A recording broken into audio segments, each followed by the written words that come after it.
achando que eu tô aqui tirando foto? Você colocou pra filmar? Tá Quem que é chata, Laura? Tá contando o tempo? Tá. A Thalita. Menina chata. Tava com um vestidinho de R$29,90. Não vi a calça.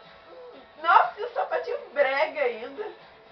Chata, né, cara? Fala de novo. Menina chata. Menina chata, cara. Puta que pariu.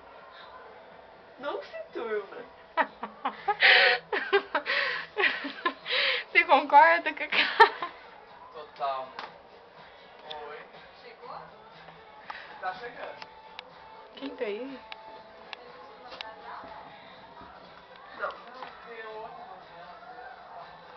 Quem tá aí, Laura?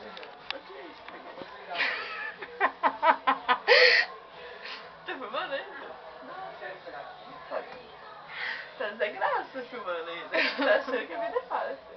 Hoje eu não fiz nada aqui no trabalho. Deixa eu contar que hoje eu não fiz bosta, meu.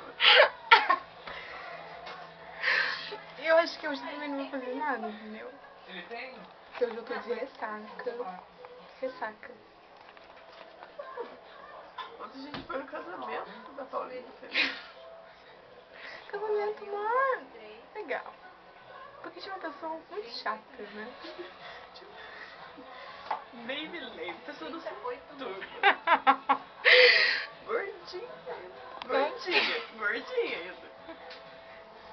Não, acho que ela é bonita. Não é possível. Não, eu acho que ela acha, Ah, né? não. Nossa. O que acontece, né? Por que você namora uma pessoa dessa? Só pra fazer tatuagem. Sei lá. Só pra fazer tatuagem. Sei lá. Hoje eu abri o sistema. Fiquei conversando com os clientes. Que nem MSN. Nada. Bosta eu. Eu tô achando que a vida é fácil. Cacá, vem cá pra você participar do vídeo. Nossa, Cacá. Cacá tá de ressaca. O que tem? Conta aí da sua vida. Então, Tava gente. sensacional ontem o casamento. Você achou? Tava, a bebida tava sensacional. Bebida não faltou. Bebida não faltou. Comida também não. Mas eu só bebi uísque. Tava com uma roupa linda. Tava com uma roupa linda e só repito tudo que a Laura fala. Porque hoje é um dia que eu não consigo Invejaram pensar. seu cabelo.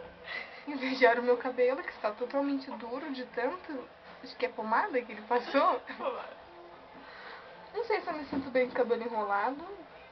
Que eu lembro da minha vida antiga. Que tinha cachos. Eu me cortei na festa. Apareceu um machucado aqui. Vamos Não dar sei um o que zoom. aconteceu. Vamos dar um zoom. Dá um zoom aqui no machucado. Acordei com a perna ensanguentada. Ensanguentado. Ou ensanguentado? Ensanguentada. Ensanguentado. Não entendi o que aconteceu. Joguei fora minha meia calça. Não lembro nenhum motivo. E foi assim. Foi assim que aconteceu. Já tá bom de vídeo, eu acho. Não tem mais nada pra falar. Ah! Enfia seu glamour no cu. Vou deixar aqui, viu? Tô indo embora. Enfia o glamour no cu. E agora, logo, o que eu faço? Puta que pariu, menina chata.